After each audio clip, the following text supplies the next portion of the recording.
વિરમગામ શહેરમાં નગરપાલિકા પૂર્વ ઉપપ્રમુખ દીપાબેન ઠક્કરના પુત્ર વિશ્વાના જન્મદિવસની અનોખી ઉજવણી કરવામાં આવી। વિરમગામ શહેરમાં જ્યાં સામાન્ય રીતે જન્મદિવસની ઉજવણી હોટલ, રેસ્ટોરન્ટ અથવા પાર્ટી પ્લોટમાં કરવામાં આવે છે, ત્યાં દીપાબેન ઠક્કરે પોતાના પુત્ર વિશ્વા મિલનભાઈ ઠક્કરના જન્મદિવસની અનોખી રીતે ઉજવણી કરી। પૂર્વ નગરપાલિકા ઉપપ્રમુખ દીપાબેન ઠક્કરે આ ખાસ દિવસે સમાજ સેવાની ભાવનાને પ્રાથમિકતા આપીને જરૂરિયાતમંદ પરિવારો માટે સેવાકીય પ્રવૃત્તિઓ હાજર કર્યું હતું। કડકડતી ઠંડીમાં જરૂરિયાતમંદ પરિવાર માટે ધાબળાનું વિતરણ કરવામાં આવ્યું, જે તેઓ માટે આશીર્વાદ સમાન સાબિત થયું। આ ઉપરાંત નાના બાળકોને બિસ્કિટના પેકેટ્સ આપીને તેમના ચહેરા પર ખુશી લાવવાના પ્રયત્નો કર્યા। આ ઉજવણીને વિરમગામ શહેરમાં પ્રેરણાદાયી પ્રસંગ તરીકે જોવામાં આવી રહ્યો છે। આ કાર્યક્રમમાં શહેર ભાજપ પ્રમુખ, નગરપાલિકા પ્રમુખ, ઉપપ્રમુખ, સામાજિક કાર્યકરો તેમજ દીપાબેનના પરિવારજનો ઉપસ્થિત રહ્યા હતા। આ અનોખી પહેલ મમતા ભર્યા સંબંધો સાથે સમાજ સેવાનું શ્રેષ્ઠ ઉદાહરણ પૂરું પાડે છે। વિશ્વાના જન્મદિવસની આ સેવા અભિગમ યંગ જનરેશન માટે પ્રેરણા સ્ત્રોત બની રહેશે। વિરમગામથી Munna Vavra, India crime coverage news. અમારા ગરીબો માટે આટલે સાથ સાકાર આપે। આજ એમના બાબલાનો જન્મદિવસ છે, તો અમે તો અમારા માતાને અને અમારી કુળદેવીને એટલી જ અરજ કરીએ કે એકના અનેક કરજે અને એમને 100 વર્ષના કરજે અને આખી જિંદગી રાજી રાજી ખુશી ખુશી લીસી જીવન પાર પડે। અમારે આશીર્વાદ છે હો।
અને હું શું કહું, મારું નામ ક્રોસમાં આડા વગર રાખી દીધું બધા જેને દેવાના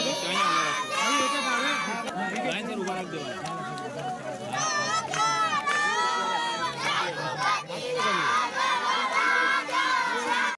મિલનભાઈ એમના બાબાનો બર્થડે છે એટલે આપણે શું ગાવાનું? Happy birthday to you, happy birthday to you. તું હમણાં લાઈવ ફોન કરી દો એમને।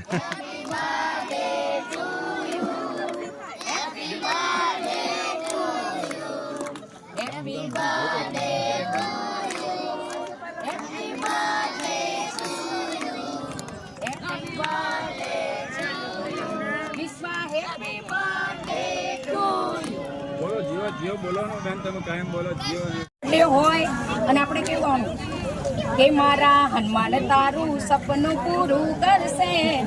તારું અમર રહેશે નામ એ તારી રેણી કેણી જોઈ લોકો કરશે રે સલામ એ મારી જોગણી તારું સપનું પૂરું કરશે તારી જગમાં થશે જીત તારી રેણી કેણી જોઈ લોકો કરશે રે सलाम हैप्पी बर्थडे तुम जियो हजारों साल और साल के दिन हो 50,000 हैप्पी बर्थडे विश्वा हैप्पी बर्थडे टू यू